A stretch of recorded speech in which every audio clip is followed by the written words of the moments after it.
All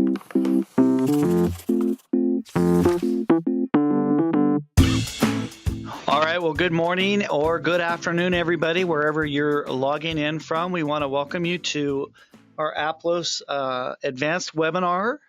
My name is Dan Kimball. I am a product specialist here at Aplos, and we are so glad that you have joined us. We still have some folks logging in right now, which is great, but we value your time, and we know how busy you guys are as nonprofit and mission-based leaders, so we want to dive right in. Going to do a little housekeeping first. Again, if this is your first time joining us for an Aplos webinar, we really want to give you an extra special welcome. I know we have some folks that have joined some of our other past webinars, so great that you're with us. If you could just do me a favor and just let me know that you can both see the screen and hear my voice. I know a few minutes ago somebody said that they couldn't hear, but you should be able to. Good, excellent, great.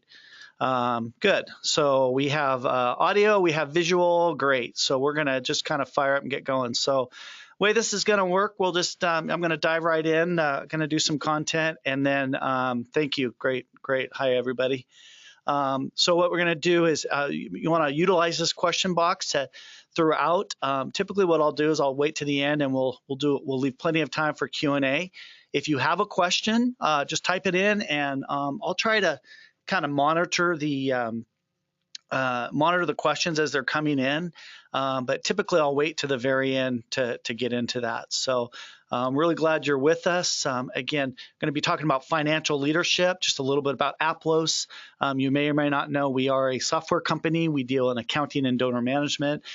This is a webinar that we provide free to the public, free to anybody. We don't do this other than just to know that we are passionate about nonprofits. We are passionate about fundraising and finances, and that's why we do what we do. So real quick, though, just to kind of get going, to kind of get a little sense of who you are, and to kind of make it relevant to today's topic, I'm going to launch a little poll for you, and it's kind of interactive for you. So I'm going to ask that you kind of take a look at the question that just popped up in your screen. I'm going to leave it up there for a few seconds. Go ahead and feel free to let us know how you feel. How confident are you about leading in your nonprofit's finances? There could be a variety of reasons why you logged in today. Very good. Good. And what we're going to do is just a second, we're going to actually show you the results so you know kind of who all is out there. There's really no wrong answer here other than it's always good to see where everybody stands. So some say, you know exactly where you stand. I'm solid. I could use a little bit more. Not bad. Yikes. I don't even know where to start. So I'm going to go ahead and close this. Just give you a few more seconds. Everybody else wants to pop in there. Go ahead and feel free to do that right now. All right, let's go ahead and close this poll down right here so we can show you the results. So let's share the results with you here a little bit. So you can see here we have, about everybody in the middle, a little bit. Oh, we got a few people that are feeling a little intimidated, which is okay. Like a lot of nonprofit leaders, I'm sure you kind of jumped in, jumped into the nonprofit sector, and about 88% of you guys voted, which is great. Thanks for doing that.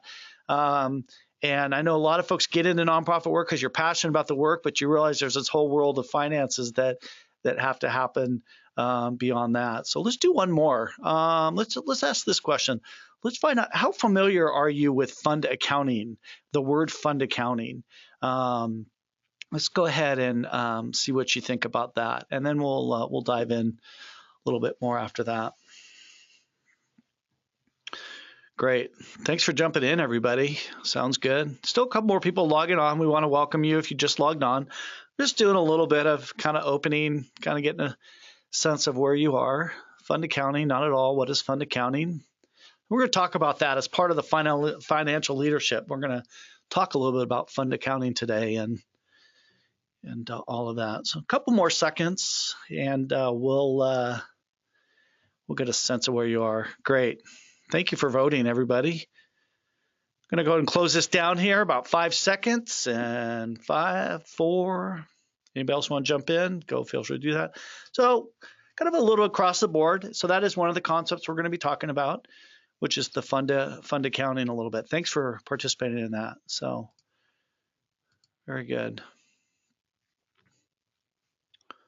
Just one more real quick, and then we'll get going. So, what are you currently using to track your finances? Again, we're talking about your finances, your income and your expenses. What are you all using out there?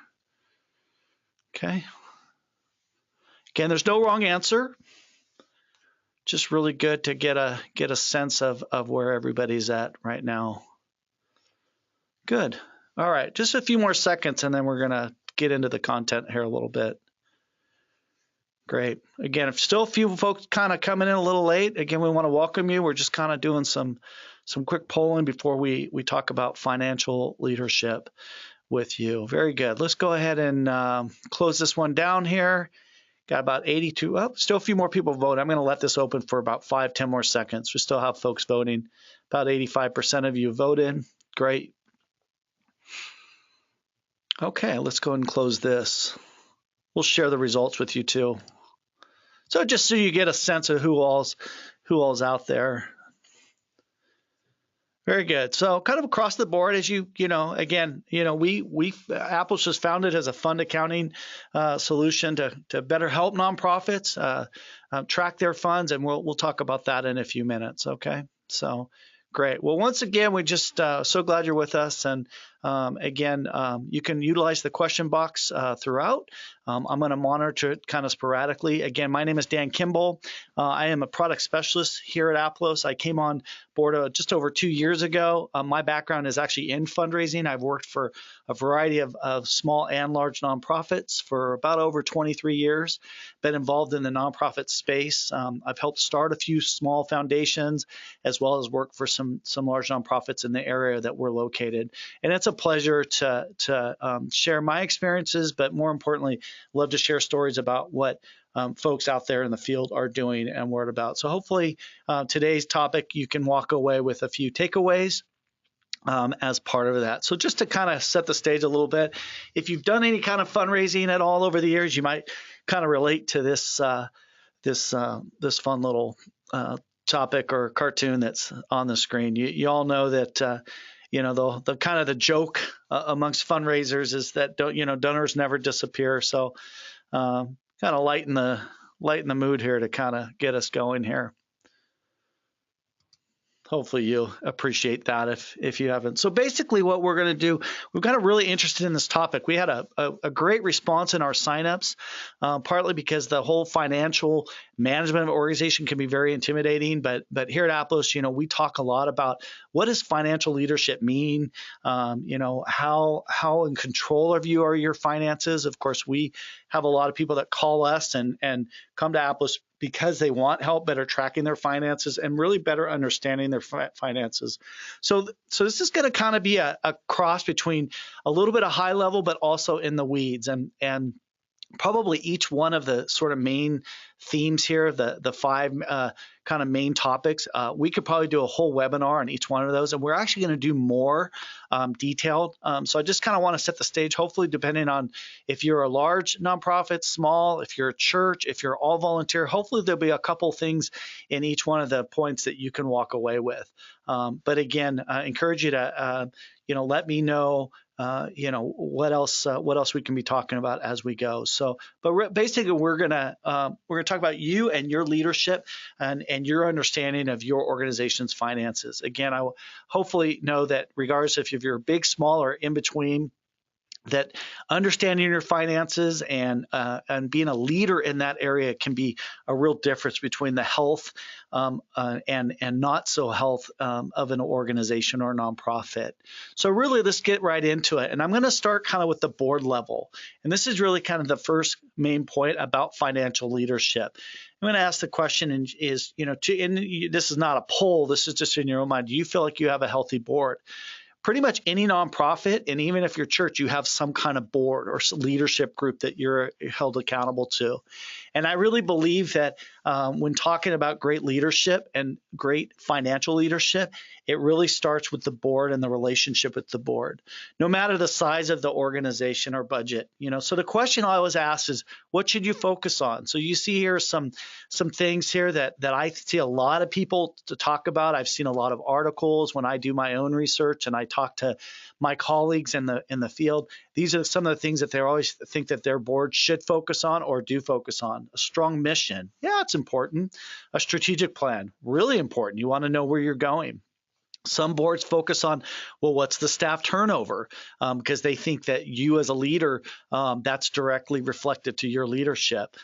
Maybe that's important. Some people focus on the attendance or numbers. In other words, if you're a attendance-based mission or you're a church, that should be the most important thing. Some say strong cash reserves. You can have a lot of money in the bank. I think that's important. But actually, I'm going to kind of take financial leadership one step further and suggest that I really believe, and I think other people in the field will believe, one of the most important ingredients for success as a leader of your organization is the relationship, your relationship between the executive director, CEO, president, whichever you may be, or even head pastor, and the board, especially your board chair. And the reason why I think this is important is that as a starting point, all those other things we talked about are really important, but how open and honest you are with each other as a board and a CEO and a head really can affect the financial strength of an organization. In other words, is your board fully aware of what's going on? Do they understand what's going on? And do you as a director understand? And can you guys have an open and honest conversation about that? Is there trust? Is there the ability to maybe address things when things aren't going great, and open and honest conversation. And I want to preface this by, we have a lot of nonprofits that maybe don't have a CEO or a president. Maybe you're an all volunteer. Maybe you're a volunteer head of the organization, but you still have a board. And I think as I read and talk to a lot of nonprofits around the country, one of the things that this topic of the board and the relationship with the board seems to be a real sticking point for a lot of people to sort of to grow and move forward. So one of the things I just kind of want to thanks, Benjamin, for that little joke. Where's the none option? One of the things I just really want to suggest is you begin to work really hard on having that honest, open relationship with your board and especially your board chair, and especially when talking about budget and numbers. It's easy to sit down and say, well, let's plan an agenda, but it's even harder to say, how are we doing financially? What's our health and what's the relationship with one another? So I'm going to really suggest that as being part of that financial leadership is really leading the board through the ups and the downs and the good, the bad, all of that. So that's kind of a takeaway I hope you might think about. Along with that, let's talk about your board a little bit. I really do believe that financial leadership starts at the board level. In a number of ways. And so there's lots and lots of literature and article out there about what the board should or should not focus on.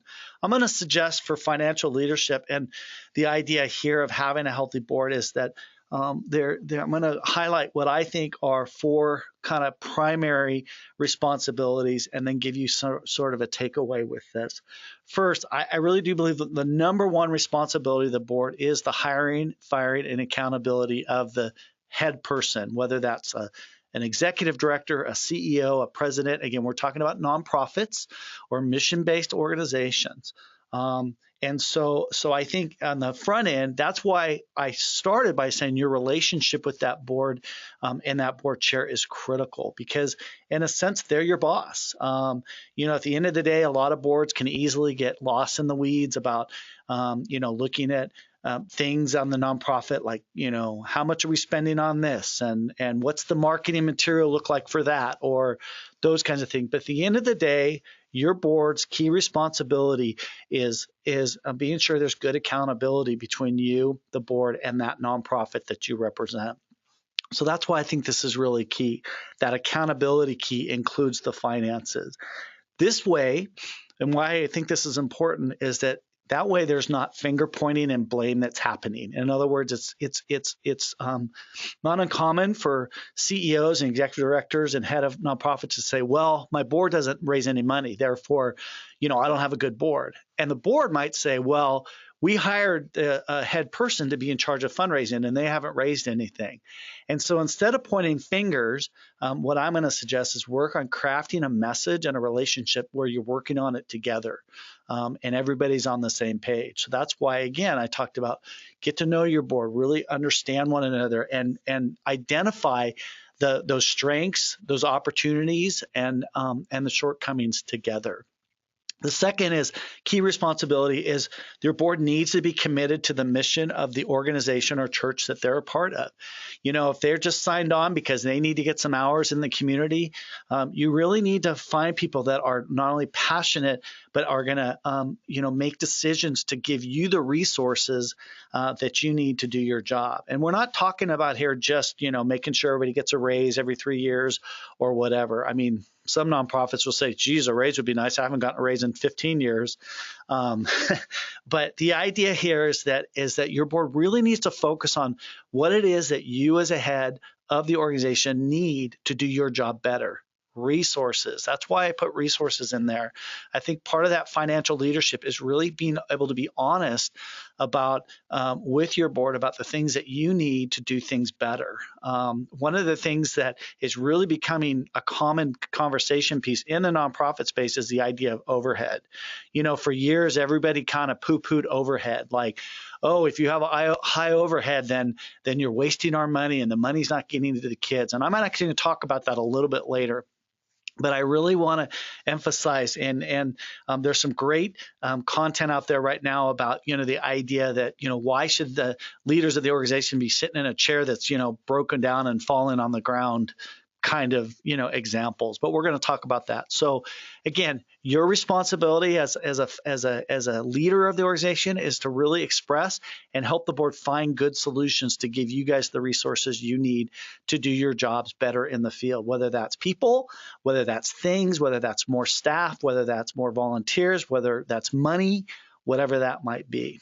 So the next is the fiduciary oversight. At the end of the day, and this should be kind of a common knowledge, but if it's not, I hope you do understand that when a board member walks out of the meeting or whatever their role is, that they know that at the end of the day, all finances does fall on the board. It is really their responsibility to know that things are, whether it's healthy or not healthy or good or bad, it falls on the board. If you Google or look up, every community's probably had a situation, whether it's national or they're locally, where you've had a nonprofit where there's been some fraud or some kind of financial mismanagement. In fact, I was talking with our CFO yesterday, and he said actually mismanagement and fraud happens more in nonprofits than in almost any other sector because it lacks that oversight. In business, it's all about profit and loss and all of that. Where with nonprofits, there tends to be a little bit more of a, well, who's really in charge? I know we had a nonprofit here in the community that Aplos is located a number of years ago that ended up closing its door. And it was a long-standing mission to the community. And unfortunately, the months after it closed, there was a lot of finger pointing about whose fault it was. The board blamed a bad executive director. Executive director and staff said the board didn't see things. And it was really unfortunate. And so I just really want to emphasize enough that as you as a leader, your job, and we're going to get into this here in a second, is to really emphasize the fact that the board should know and understand all aspects of the finances of your organization. Okay. Once again, what we're going to do at the very end is we'll do some Q&A at the end. So if you have comments or suggestions, please go ahead and type them in, and then we'll deal with them at the end.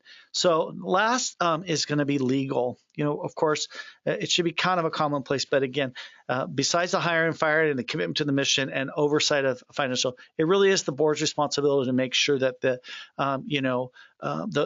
nonprofit is doing all the things legally, and that they're responsible for that. So that is part of that what I would call financial leadership. And why that ties into financial leadership is because a a misstep on a legal issue can cost a nonprofit thousands upon thousands of dollars, whether it's an oversight like a handicap accessible type of situation, or even if something bad is going on internally. In other words, let's say you have an executive director that is maybe not treating, or a staff person that's not treating staff correctly, or there's some kind of harassment going on, and that's not dealt with. The amount of money, as you probably well know here now recently, that's being taken in courts over legal situations can really cost and hurt the nonprofit. So your role as a financial leader is really making sure that the things that could cost you a lot of money down the road are being taken care of, and that your board's involved in that. And so that's why it's good to have experts on your board that can assist and guide, or have legal counsel to your organization. Maybe not somebody like on retainer for hundreds of dollars, but maybe somebody who can just offer you legal help. Okay, so that's the key responsibilities of the board, and I think that ties in real well with your financial leadership. And of course, I also think that you as a leader, it's your responsibility to make sure that there's board training and what I'll call financial literacy that happens. Board training is pretty obvious. I want to ask the question: do you have board training? When a board member comes onto your organization or ministry, do they know what's expected of them? Do they know how much they're supposed to give time, talent, and treasure? Do they know what the past is? Do they have bylaws? Do they know the mission? Do they, those are the kinds of things that it's really up to you and the head of the board to make sure that people are onboarded correctly.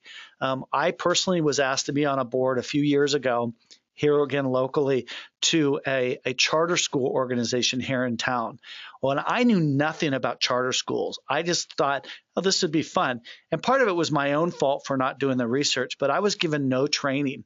And all of a sudden, 2 months into my tenure, I was overwhelmed with the way the financials were being explained, because I didn't know anything about schools and school funding. And I was really frustrated by that lack of knowledge. And that's where I talk into financial literacy. So it's really important that, one, you as a leader, as a head of the organization, make sure you're doing a really good job not only explaining to your board members, your finances, but how you're structured.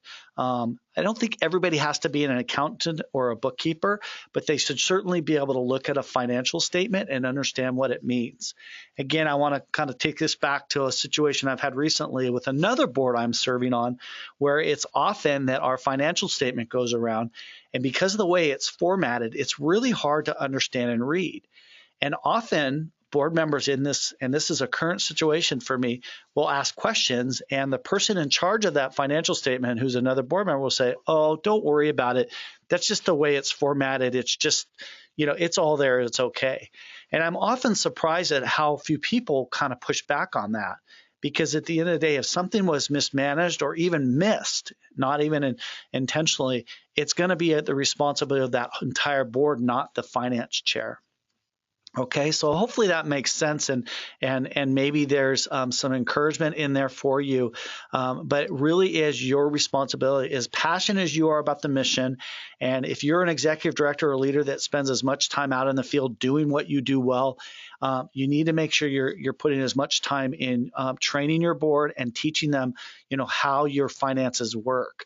What's your income? Where do you get your income from? All of those kinds of things. Okay, so financial leadership is really about having a healthy board, but your role in that is creating those strong relationships. The same way you develop strong relationship with donors and prospects and volunteers, do the same with your board members. Hopefully you have a positive relationship, and you're not like afraid of the board or anything like that. Okay, so there's a couple thoughts there. I want to kind of ask, this question, and again, just as a place, do you have a database? And I think that financial leadership in this day and age, it's really critical that you're doing a good job managing the information that comes in and out of your organization, whether that's people, as in volunteers or church members, whether that's data. If you're a literacy after-school program, are you managing the things that are happening, so that you can see the growth? If you're a homeless resource, are you managing the number of meals you're serving, the expenses, finances, all of that? There really, for me, is no reason why in this day and age people shouldn't be on some kind of database at some kind. I really believe that data is one of your most critical assets. And I think your job as a financial leader is that you protect it and use it well. And that's everything from selecting the database you're going to use, whether that's a CRM, which stands for Contact Relation Management, or a donor database, or an accounting, whether that's QuickBooks, like we said in the poll, or something like Aplos or whatever else. Some kind of database, and it's your job as a financial leader and your leadership abilities to make sure that one, you're selecting the right product for your organization, you're spending the right amount of money, because the pricing for databases can go all over the map, and all of that. And if you need help with that, that is something that we can guide you more on, about like how, and there's some good articles out there about how to select a database for your organization. A fundraising database, obviously it serves as your institutional memory. I completely understand for a lot of nonprofits, they're just barely coming out of the dark ages and trying to get on with computers, and it can be very overwhelming. People think that cloud-based, they don't even understand it, and so a lot of this is your role is kind of educating and bringing people in to making sure that your system stays up with what's out there. Unfortunately, as much as I hate to give people bad news, the days of software that you load into your computer is really becoming archaic, meaning that really everything is going more and more to cloud-based. So making sure you're ready for that. Okay. A fundraising database will help you work smarter, faster, and I think more effectively. So that's, again, part of your role in that leadership.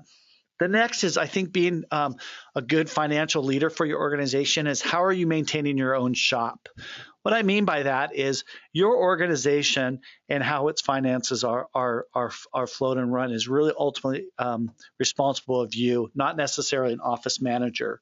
It's a partnership. And so I want to suggest, I'm not going to kind of read this line by line, but I want to suggest this. And by the way, I also want to stop here and preface and just let you guys know that all of our webinars are recorded. So and you'll have access to these slides. So please feel like anything I share, you'll have access to and the ability to share it with others. So if there's something valuable on here, you'll have that ability. So Summer, I see that question. I'm going to come back to that towards the end. And so thank you for that question, and I will address that here in a little bit. So again, I just want to kind of start by, suggesting that, to increase accountability, you need to have good policies, workflows, and internal controls. This is really up to you as a financial leader, is making sure that your system, whether you're a little tiny 2-person shop or you're a 25 staff shop, that you have a system in place of how you're tracking money as it's coming and going. Let me have you think about it this way. Think about the journey a donor's gift takes the minute it leaves their hands to getting deposited to your account. So I've kind of put together a series of workflow questions. How quickly do you welcome the gift from its travels? Is everyone who should be involved in expediting the journey aware of their role to avoid delays, and do they own it? And so what I've done here is I've listed kind of a series of questions that you might want to ask as a nonprofit leader about the money. And I'm getting, in this particular scenario, I'm talking about gifts and donations, which I think is probably one of the most critical components for a nonprofit. But you could also do this for just checks that come in to pay the bills as well. Because we all know that majority of nonprofits rely on donations to live and survive. So do you wait for the mail to arrive? Where does it go first? Where does the credit card payments go? Who is assigned to a gift acknowledgement? Who deposits it? Who signs letters? So these are workflows that I think you should have in place and not just assumptions. So I'm a real big believer in kind of a written, I call it a policy, but also you can call it a workflow. And so I'm not going to, again, read these line by line, but give you the ability to kind of think that through a little bit. And one of the questions, Karen, is these are great suggestions, but how do you know where to begin? It's a really great question. And Karen, I'll go ahead and address that now and we'll keep going. And if there's more back in the end, I think one of the things is first of all, identify what are you doing currently? So what's your procedure now? And where are the pain points for you now? In other words, are you overwhelmed? And you know, kind of bring it back that way. So I think from the beginning standpoint is just step back and go, okay, what is our process from the minute money comes into our nonprofit or church, and where does it go? You know, like I said, follow that journey, whether it's a payment of a bill, like a bill being paid, or whether it's a donor gift. Okay, and we'll come back to that if you need to. That's a great question. Again, along the same line, being part of that strong financial leader is, do you have a process in place from beginning to end? I like to say, I'm really big on donor etiquette because I bring this in because part of that financial leadership is not just making sure the work you're doing is great, but making sure the donors' donations are being well taken care of or well stewarded. And the reason I say this, and I think it's important, is because so many nonprofits rely on donations, and then they struggle when those donations go down. And yet there are things that you can enact as a financial leader of your nonprofit or church or ministry that if you just had some good things in place, you would see donations stay or rise even. Donor etiquette is not wedding etiquette. All right. You don't have a year to send a thank you note like the old wedding days. I don't know if that's even still true. I know it was when I got married. I know that there's a little bit of a difference between churches and nonprofit in this area, but if you do send thank you notes, you should do it within 72 hours or within a week. I do think this is one of the most important things you can do to sustain donor relationships, thus having stronger financial sustainability through gifts that come in. But if anyone doesn't take it seriously, it won't happen. So it's got to be emphasized from the top to the bottom, from the leadership to the people that are actually doing some of the work. And maybe you're doing all of it yourself. And if you are, great for you, but maybe that's an area you can help get some help in if you're overwhelmed. If you cannot make thank yous and acknowledgments flows happen, I really do believe you're going to leave money on the table. You're going to lose donors. And that's really all we can say about that. So with that, I just really encourage you to develop a written acknowledgement policy and procedure. No matter how big you are, if you're just a tiny little shop, I really believe that you should have some kind of policy in place. Let me give you two examples here at the bottom. And if you have those, if you're in a larger shop and you've got different departments, you want to kind of work together on that. So I'm going to kind of click this little link here. So this is the Association of Advancement Service Professionals. Again, this is just an example. If you're a small shop, you don't have to, don't freak out on these or anything, but these are a good starting place for people. So let me go here. And so what this does right here is this is just kind of a best practices on gift acknowledgement.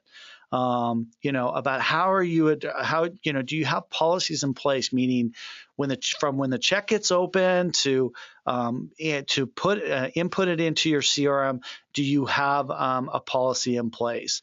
Another common thing is, do you know what to do with all kinds of gifts? In other words, what do you do with in-kind gifts? An in-kind gift is a non-cash donation, like an item. Or a piece of property. We see that a lot. That's a very common, common thing that people aren't always sure what to do with. So those are the kinds of policies that we're talking about here. Okay. And then let me give you another example real quick right here. So again, policies and procedures is just kind of a written. It doesn't have to be, a big giant document. This one's a little. AFP has a lot. Association of Fundraising Professionals has some really good stuff here. Again, I'm just showing you this of where to go, but you'll have this link if you get a recording of this. But the idea here is they're going to give you here a whole list of ideas of how you can start setting up some fundraising policies and procedures. So the point in all of this is I'm just going to encourage you guys to at some level have some kind of policies and procedures in place. Let me just say this is another way to look at it. Do you have a workflow for donations in your office? A workflow meaning, so we kind of put this together. This is a suggestion. This is certainly might change for different places, but typically most offices you might have an accounting software like QuickBooks or Aplos or something like that, and then you're going to have a CRM, which is a donor management. Some of those come together. Some of those live in the same place. Others don't. But here is just kind of a suggested workflow. You want to have a person who processes the receipts, makes copies, batch them together. You have a second person who's acting as a check balances, who counts the cash and double checks the reports. I can't emphasize this enough. My 75-year-old or 79 now year old father, he counts money at the church he goes to every Monday morning, and there's 3 of them, and there's a checks and balances that puts in place. Somebody counts, another guy recounts, they sign off on it, and then the church accountant is the final verification. It's a really nice system, and I think nonprofits can learn a lot from that. The biggest tug of war that I see is that typically in larger shops where you have an accounting and a fundraising shop, they kind of tug of war a little bit about who should open the mail first. I really believe that when it comes to donations, the fundraising shop should do that first and then enter into your accounting software. But again, these are some suggestions, but not necessarily a policy, if that makes sense. So hopefully this is a little guide, and I think you could put together something like this for your own office. Who processes it, who batches it, who counts it, who double checks it, who takes it to the bank, and then what paperwork and data do you have in the system so it all matches up. And this is where accounting software really is going to be your friend right there. Okay, so your workflow. I just want to also just say real quick that an online receipt is not a thank you. Just really emphasize that in this day of technology, they have so much things automated that it's important that if you have people giving online to your nonprofit and they're getting an automated receipt the minute that they give, make sure that you're still sending them a separate thank you or some kind of card to acknowledge them. Don't let them get lost in the technology. That's another step of being a good financial leader. I'm not going to spend a lot of time on this, but making sure that you're focusing on the details with your donations. Again, we're talking about your donations at this point. Getting as much information into the database, or if you're using an Excel spreadsheet, get it in there in terms of who they are, so that you're getting names correct. Where they're from. If you got, if you got 2 Andrea Tammy Johnsons and you have a Tammy Johnson in the system, make sure that they're not the same or the same, that you're doing all your work as well. There's probably nothing more embarrassing than sending a letter to a donor and you got the name wrong, or you got the wife's name wrong, or there is no wife acknowledged, or husband, vice versa. And then, is it restricted, unrestricted, those kind of things. These are the details that as a financial leader, you want to be paying attention to. So when you're getting it right on the front end, so people know that you're being good stewards of their money. So with that word, I'm going to say another step of a good financial leader is, having that stewardship plan along with the process and procedure. You want to make sure that you have a stewardship program, which is creating happy donors. And that means ensure appropriate acknowledgement of all the gifts. Maybe you do some kind of event or recognition of those donors. I see this more in the nonprofit sector. Churches tend to not focus so much like on thank you activities for donors, but I think the idea here is that you still have appropriate acknowledgement of the gifts, because people want to know that their money is going to what they intended it to do, and that is your responsibility as a financial leader of your nonprofit. Okay, I'm going to take a breath right here. Looks like we're doing good on questions. And so by focusing on the, that financial leadership, stewardship becomes part of that. Now, I just want to say why is this important? Why do I kind of have this as a financial leadership tack? Because part of it is that, all of this will equal to what I call good donor retention. And I just want to say that I think probably one of the biggest misses for nonprofits is we spend so much time on trying to find new donors, or what we call acquire donors.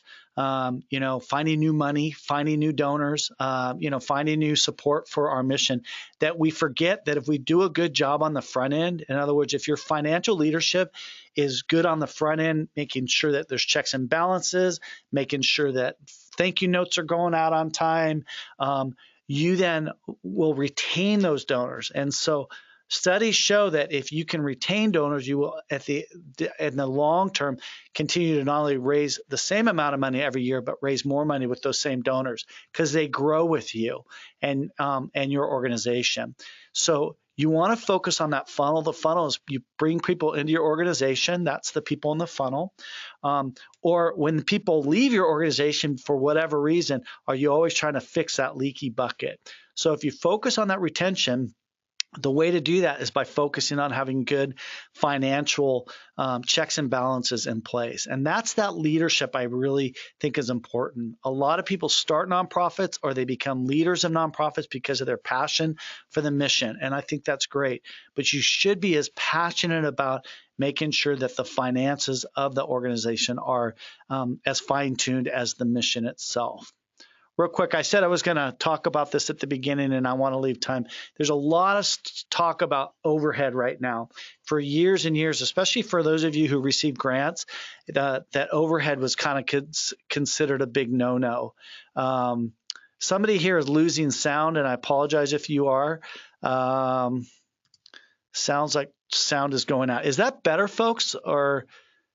They said the sound was going out a little briefly, so I apologize for that. Everything on my end seems okay. I'm going to keep going, but I apologize for any technical delays on technical, not horrible. Okay, I apologize. So I'll try to, I'll just keep going, plugging away here. Anyways, whoops, real quick. Just want to talk about overhead for a quick second. Overhead was kind of considered a big kind of no-no, and I just really think that part of your role as a financial leader is really helping people understand that their overhead is allowed and to a certain healthy degree. Obviously, you don't want your staff or if you're working in a really small budget and you're spending a ton on rent when you can pay less, that's different. But if you look at the scenario, and I love this example, imagine if you went into a Starbucks and ordered a latte priced at $2, and you say, I only want to pay for the coffee, the cup, and the time it takes you to make it. You say, I don't want to pay for the rent, insurance, accounting. Basically, I don't want to pay for your overhead. I'll pay $1.30, but that's it. What do you think Starbucks would say back to you? I think this is a really great example. So I think the reason why I want to bring this in is that part of that financial leadership is you want understanding your overhead and also really making a push to explaining that because you have the things in place, you can do the work you do. For example, overhead is a printer or a photocopy machine, or whatever those things that you have, those resources for your staff and you to do your job better. It's not have to be fancy. It doesn't have to be, necessary spends, way overpriced, but it needs to allow you to do the work that you do. I also don't believe that nonprofits should settle for, used furniture as well. So those are just discussion points and things that you can think about as you're kind of, putting together. Joe Wilson, great point. He said that this slide is out of date. Starbucks is now $4.50. Touche. I might send you a T-shirt for that comment. So thank you for that reminder. So let me just kind of get into real quick. I know I want to keep on track here. What good fund accounting looks like. So this is kind of our next point. As part of the leadership is understanding fund accounting. Fund accounting basically is a method of accounting used by nonprofits that illustrates accountability rather than profitability. In other words, in the for-profit world, they're basically looking at two things: is where the money is coming from and what type of expense. So businesses are saying, what's our income and where can we cut our expenses? Well, in the nonprofit sector, you want to know these things, but you also have to make sure that the money you receive and spend is allocated for the proper purpose. This is where you get into restricted and unrestricted and those kinds of things. So by having a good fund accounting program, what you're able to do is really track your funds correctly. for the proper reporting, because most nonprofits have a variety of different funds of which you do your mission. For example, you have a general fund, you might have a program fund, you might have a mission fund, or the work that's actually being done. So with fund accounting, what you can do is you can create some proper reports and proper tracking of those different funds, so you and your board are providing that leadership, again, the financial leadership, and you really know what's going on. Let me show you an example. This is an example of a good fund accounting balance sheet compared by fund. So you can see from the top left to right, you can see you have 3-4 different funds, and you can track the money that's coming in and out of those funds. It's almost like, if you remember the old financial management, the old envelope system, where you have money in different envelopes, and you're tracking the income and expenses out of each one of those envelopes. And that's, in a sense, what you're doing for your nonprofit. You're not going to have everything come out of your general fund. This is where you can do a better job of setting stuff aside for overhead and making sure that the money that people give to the missions is going there. And so that when people ask about it, you have a really good sense of what's being spent and what's being brought in. And then you are, in a sense, going to have a more intelligent and a better sense of that, so people trust you. So that's kind of the idea there. Let me give you another example. This would be a comparative income statement by department. So not only here, like where before, let me go back, you're looking at the different funds. Here you're looking at the different projects within your organization. So you have administration, you have marketing, you have outreach. So not only are you able to track those different funds, but then the expenses that are coming and going with each one of those. And what I think the key here is that you're really able to better track every dollar that comes and goes out of your organization and the funds that they're assigned to. So I really encourage you to look more into this. If you're using a product you're happy with, that's great. Hopefully you're going to get on some kind of a fund accounting. So I have a question here. Can you count the wear and tear of equipment that it takes as part of your overhead? Yeah, you can. There's a way you can put that into a column that is assets, and there's a formula for that. So I'll come back to you on that one, on that question. Okay, so here's another example. So again, fund accounting, if you're doing good fund accounting and you understand good fund accounting, you're having good financial leadership. And then this is going to kind of be the last sort of kind of major area of discussion, and then we'll do some Q&A on that. So we talked about board responsibility, your relationship to that board. We then talked about your own shop and financial practices and leadership within your own shop. And now I'm going to come back to how this kind of all comes together. So for you as a nonprofit leader, I'm going to suggest these are details that you need to know so you can have a realistic understanding of your finances. I do think that you should be using some kind of fund accounting program or do it yourself, kind of thing. But finally, I'm going to suggest that these are 7 or 8 details or things you need to know to be a good financial leader. First of all, do you know your monthly budget? Not your annual budget, but do you know your monthly budget and your cash forecast? This is a really critical thing because a lot of nonprofits, they have seasons, or they have stronger months than others based off the work they do. Just give you a quick example. I was reading some research about the amount of money that comes in the last 3 days of December, and it's something like 40% of nonprofits and churches around the country receive their largest influx of cash in the last 3 to 5 days of the year. That is huge. That's going to really alter your monthly budget. So you have to really have an understanding. So maybe you're a tuition-based nonprofit where people pay tuition, and you have months that the tuition's higher than others. Those are the kinds of things you want to know so that you can forecast the months that you need to kind of be lean and you can spread out your expenses. So understand your monthly budget. I'm going to ask this question. Do you have a plan for big expenses? If you need to replace the copy machine, or some kind of big expense, what is your plan? Is there money set aside? Are you going to do some fundraising? You don't want to wait till that absolutely has to happen to get that done. What percentage of your organization is being funded by just a few people? This is a big one. Do you understand the ratio in your nonprofit or church or ministry of the largest donors versus the smaller donors? Meaning that if one of your largest donors said today this was their last time they would donate to you, are you going to have to close your doors? That's a really powerful question. So I really suggest not only that you understand it, but you start to have strategies to start to kind of level out the bottom end of that spectrum or that pyramid a little bit. So that's something you should know is who are your top donors, how many donors do you have, and what's the ratio of large gifts to small gifts. What is your restricted versus unrestricted balances? Another huge one.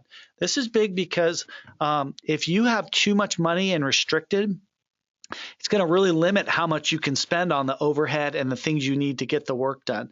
A great example of this is I did some work for a nonprofit board where they had a whole bunch of money in restricted funds. But the problem was they kept raising money for restricted projects, but they couldn't work on those projects until they raised all the money. For example, they needed to build a project A, but they only had 40% of the money, but it sat in a restricted fund for 4 years.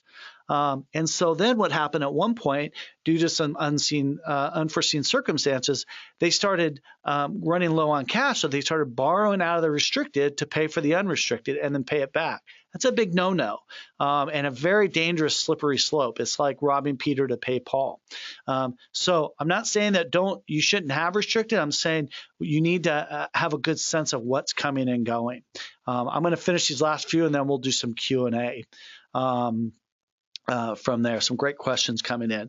What's your cash on hand? How much cash is in the bank right now? Do you have a rainy day fund? These are questions that you need to be able to address as a nonprofit leader and have good financial leadership. Your budget to actual. This is a big one. You want to set a budget, and how are you doing against that budget? And this is a common report that you'll see in fund accounting and other accounting things. And do you have quick access to your finances and the ability to run reports? If you rely solely 100% on a person to not only run that for you, but also to interpret it for you, I really would suggest you do spend a little time to get to a little more knowledge about that. So you're not always waiting around. That's and I'll go back to the cloud-based. That's one of the nice things about cloud-based is that you can set up a system to where somebody else, you as a leader could say log in and look, but not necessarily do work in the system. And then lastly, I'm going to suggest that you have an insurance person either on your board or access to, and a policy. So do you have D&O stands for Director and Officer Insurance. Almost all boards should have this. If you don't, you should look into it. The idea here is that as a nonprofit board member, you could be held liable if something bad was to happen to that nonprofit. So you can get an insurance policy for those board members. And I can give you more details about that as we go. So anyways, with that, this next slide has nothing to do with financial stability other than you just have been listening to me talk for 50 minutes. And I thought maybe a picture of a cute puppy might be a good relief until we talk or do some Q&A with that. So hopefully that's kind of a lot of information in there. And so we're going to kind of bring it all back home, do some Q&A. Again, this will be available. This recording of this will be available. And so let's do some Q&A with that. So first of all, somebody asked earlier explain about cloud based a little bit more. So I'm going to try to get into that. And so basically cloud-based means that you log in to a website where you get access information. So software is going cloud-based. So Aplos is a cloud-based software. You do not get anything on your computer. You're logging into a website where we're storing your information for you, and then you're using the software. What they say is in the cloud. Hopefully that's a good enough explanation. If you want more, let us know. And let me see here. Somebody asked, is fund accounting similar to classes in QuickBooks? It's similar, but it's not exactly the same. I find that with QuickBooks, one is that you're not able to track specific donors, but instead of classes, you're using funds and purposes. And I am not a QuickBooks expert, so I want to be very cautious that I'm not, in a sense, given a black and white answer. But one of the reasons why, for example, we have a lot of success at Aplos is people come out of QuickBooks because they can really track their purposes very clearly. With classes, they lump more categories in because they really were built for businesses. So, Michael, I hope that answers that question. What are other things that cause donors to stop donating? Other than lack of thank you, trust in the organization, lack of contact, I think would be something that would have them stop donating. And I think people sometimes just stop asking. I think the flip side is I have a whole webinar on donor stewardship that I can refer you to. I think it's Audi on that. And one of the things we find is that donors begin to feel like an ATM machine. In other words, if you're I'll give you an example. I gave to an organization back in October, and I got an immediate receipt, but I have since gotten 3 or 4 requests for more money, and I've yet to get what I believe is a true, sincere thank you or understanding of how my gift was being used. So I think that would be another reason. Can you show an example of budget to actual in a fund accounting format? Sounds like it would be confusing to lay out. It's not confusing to lay out, and Glenn, I don't have one on this slide, but if you're interested, I'd like to reach out to you personally on that. How do you share or tout for funders, donors, and members when you do better at the end of the year than expected? Is it important to do that? What's the best way to do it without bragging? How do you share or tout for funders, donors, and members when you do better at the end of the year? So, Varis, that's a good question. I think one of the things with this day of technology, I think just communicating in newsletters and on your Facebook page or those kinds of things, I think bragging is okay, but I think instead of bragging, turn it into effectiveness. In other words, the impact that's happening because of those gifts. So I really don't think bragging is the right word as much as I think what you can do is really highlight and spotlight the impact that those gifts are having. Being better storytellers, tell the story of that money and what is happening because of that great thing. How expensive is the cost for D&O insurance? It kind of varies, but typically you're looking, at several $100s a year. And kind of goes from there. It's unbelievably high, and I can get you some more info on that. D&O stands for Directors and Officers. Directors and Officers. So it's D&O, Directors and Officer Insurance. It's a very common, insurance policy that you can get for that. Next question, how do you start building a rainy day fund? Should a nonprofit fundraise specifically for that? Good question. I don't think you should fundraise for that rainy day fund. I think in your operations, again, that cash on hand, just like you would your own personal savings account, I think that just identifying areas like maybe you did really well one year in an area. Maybe the sales of something went really well, and instead of again, you have to be delicate and have your board on board with that. No pun intended. But make sure, and maybe you just that year you set a little bit of aside, or you set a little bit aside each month on that. As a cat rescue, I'm dying to know how you make so much money off of used kitty litter. As a cat rescue, I'm dying to know how you make so much money off used kitty litter. I'm not totally sure I understand that question. I'm not 100% Lissa on that. So is Aplos the only financial software or total organizational management? So Aplos, I can direct you to our website, but we do financial, donor management, and membership management is what we do. And we do a little bit of event management. Okay. What programs do you recommend for accounting? I have to say Aplos, because we are accounting. If you are a church, there are a number of products that will do your church membership and accounting. Just again, we really think at Aplos, we have a good product here. Is Aplos only financial or total organizational management? Got that. So again, we are accounting, we are donor management. Membership management is kind of our bread and butter. We are a small nonprofit with no overhead other than regulatory compliance. Congratulations, by the way. What kinds of funds would we want to track with fund accounting? Well, in your case, obviously you want to track your general fund, maybe your administrative, but also the work you're doing. Maybe you have a couple different kind of projects.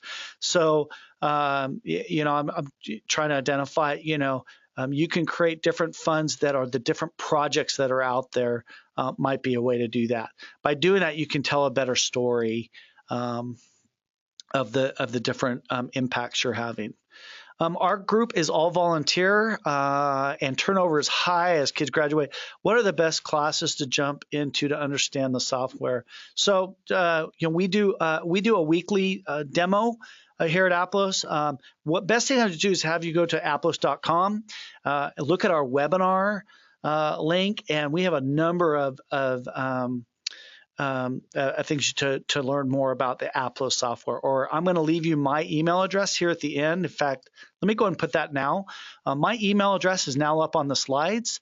So if you'd like to contact me via email or reach out to me on Twitter, we will talk to you more specifically about that. Our group is all volunteer. Oh, we did that already. Would love a follow-up. Okay, Glenn, I will follow up with you. With Aplos cloud-based accounting, do you offer English and Spanish? We are U.S.-based but operate in Dominican Republic. Our treasurer is Spanish-speaking only. Recommendation. We do have staff here that speak Spanish, and we have a number of international organizations that use our software. We don't actually write it in Spanish, but we have some resources that might make you help. Lessa, I don't know if that's a smiley face or a sad face. So if I didn't answer your question about the cat litter, I apologize. I'm interested in more about Aplos. I'm trying to decide between Aplos and QuickBooks. Is there someone I can chat to?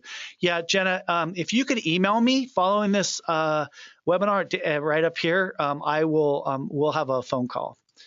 Yeah. What is a proper overhead rate in the indication? Yeah, there are a number of what they call cost of fundraising.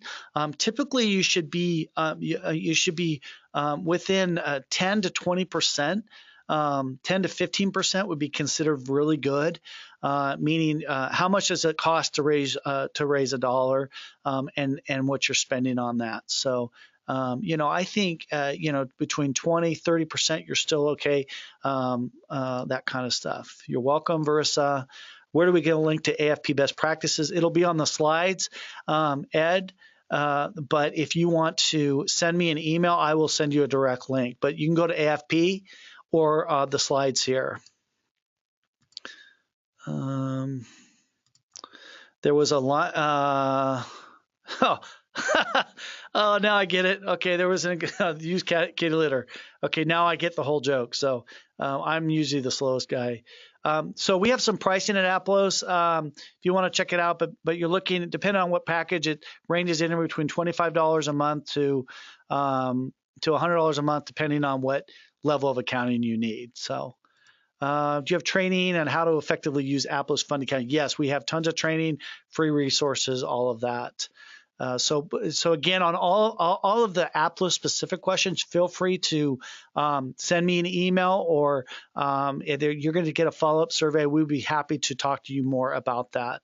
We are a public access radio station. Our music royalties are tied to the amount of donations. Do you have a strategy to compensate for this scenario? I want to wrap up the questions here as people are logging off. Our music royalties are tied. Do you have a strategy to compensate for this scenario?